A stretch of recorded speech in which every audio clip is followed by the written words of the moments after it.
You know what's strange? People talk about celebration like it's proof that you're alive. Birthdays, promotions, weddings, graduations, new jobs. Everyone says, you have to do something. But for some people, the moment life says, look, this is about you, their whole body quietly says, please don't. They're not ungrateful, they're not miserable, they may even feel happy. They just don't want the noise, the attention, the forced reaction.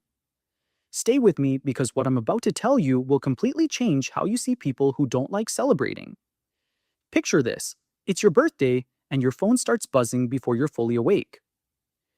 Happy birthday! Hope you have the best day. Someone posts an old photo and now people are commenting with hearts and inside jokes. The room is quiet, but your nervous system feels like it has entered a crowded restaurant. Later, someone says, we should go out tonight. And you smile because you don't want to ruin the mood. But inside, you're calculating how long you'll have to perform happiness before you can go home, take off the outfit, stop being watched, and feel like yourself again. And the confusing part is, you're not sad. You can celebrate other people beautifully, you just don't know why being celebrated makes you want to disappear. Psychologists call one part of this the spotlight effect. It's the tendency to overestimate how much other people notice us. Basically, your brain walks into a room and assumes there's a camera crew. For someone who dislikes celebrating, this effect can become intense. A normal birthday dinner doesn't feel like dinner. It feels like a stage. The cake comes out, everyone sings, and suddenly your face has a job. You're supposed to smile the right amount, look surprised but not fake, seem grateful but not awkward. This is why you might prefer a quiet text over a public announcement. It's not because you don't appreciate love, it's because love becomes harder to receive when it's delivered under bright lights. Imagine someone handing you a gift, but also pointing a microphone at your mouth and waiting for the perfect response. And here's where it gets interesting. Some people aren't only afraid of negative attention, they're uncomfortable with positive attention too. Psychologists call this fear of positive evaluation. Justin Weeks, Richard Heimberg, Thomas Rodebaugh, and Peter Norton explored this in a 2008 study in the Journal of Anxiety Disorders, showing that being evaluated favorably can still create anxiety, especially for people who feel exposed by praise. Why would praise feel threatening? Because when someone criticizes you, you can defend yourself. But when someone praises you publicly, there's nowhere to hide. You're being lifted up, and now everyone can see you. Positive attention creates expectation. If people say, you're amazing, your brain might hear, now don't disappoint us. This is why celebrations can feel heavier than ordinary days. A promotion party quietly says, everyone now sees you as successful. A birthday gathering says, everyone is looking at your age, your progress, your relationships. The event is happy, but your nervous system may read it as pressure. There's another layer, emotional regulation. Specifically, something called dampening. In positive psychology, savoring means letting yourself fully absorb a good experience. Fred Bryant and Joseph Veroff described savoring as the ability to attend to and enhance positive feelings. But researchers also study dampening, which is when people turn down positive emotions instead of turning them up.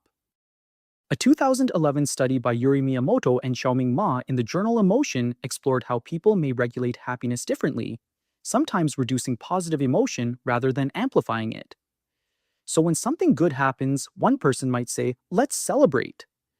Another person might think, don't make too much noise, don't get too excited, don't tempt fate. That second response is dampening. It's like lowering the volume on joy before it becomes too big to manage. This can come from personality. Some people prefer low arousal positive states. They like calm, contentment, relief, steadiness. They don't chase emotional fireworks.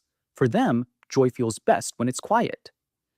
A walk after good news, eating their favorite food alone, sitting in the car and breathing for a second. Not because they're empty, but because their happiness has a softer shape. But wait, it gets weirder because celebration also brings up identity. Psychologists call this self-discrepancy theory. Edward Torrey Higgins proposed in 1987 that we carry different versions of ourselves: the actual self, who we feel we are, the ideal self, who we hope to become, and the ought self, who we feel we're supposed to be. Emotional discomfort appears when those selves don't match. Celebrations often force those versions into the same room. On your birthday, people celebrate the person they think you are. But inside, you may be thinking about everything you haven't figured out yet. At a promotion celebration, everyone sees achievement, but you may still feel like you're improvising and hoping nobody notices. That gap can make celebration feel fake, even when the love is real. Not because people are lying, but because the outer story feels louder than the inner reality. Everyone is clapping for the highlight reel while you're sitting there with the behind the scenes footage in your head. Now, before the comments section explodes, there's a darker layer here. For some people, not celebrating is healthy. It's a preference, it's a boundary, it's choosing depth over spectacle. But for others, it's not peace, it's hiding. If you grew up where joy was interrupted, mocked, ignored, or followed by disappointment, your body may have learned that happiness is unsafe. Maybe being excited made someone call you dramatic. Maybe birthdays were forgotten, maybe good moments were used to control you. Over time, your nervous system stops trusting joy when it arrives with witnesses. James Penbaker's work on emotional disclosure, including his 1997 paper in Psychological Science, showed how powerful it can be when people process emotional experiences instead of keeping them locked away. And that matters here because sometimes "I just don't like celebrating" is true, but sometimes it means "I don't know how to be seen without feeling unsafe." The difference is important. The healthy version says, "I know what kind of joy fits me." The trauma version says, "I don't believe I'm allowed to have joy at all." One is preference, the other is protection. Here's the reframe. You're not broken because balloons, speeches, loud restaurants, and surprise attention don't make you feel alive. You're not cold because you don't want a room full of people singing at you. You're not ungrateful because your happiest moments are quiet. You may simply be wired for depth over noise. You may value sincerity more than spectacle. You may feel things deeply enough that you don't need to make them louder. Maybe the real celebration, for you, is one person remembering exactly how you like your coffee. Maybe it's a message that doesn't demand an answer. Maybe it's being allowed to experience joy without performing it for an audience. You're not anti-celebration. You're anti-forced emotion. You're not hard to love. You just receive love better when it comes without pressure. And once you understand that, you can stop apologizing for not reacting the way everyone expects. Because celebration was never supposed to be a costume, it was supposed to be a moment of recognition. And recognition doesn't always need candles, noise, or a crowded room. Sometimes it looks like being left alone after good news, not because nobody cares, but because someone finally understands how you care. Maybe the people who don't like celebrating aren't rejecting joy. Maybe they're protecting it from becoming a performance. Maybe they know something the rest of the world forgets, that not every meaningful thing needs to be announced to become real.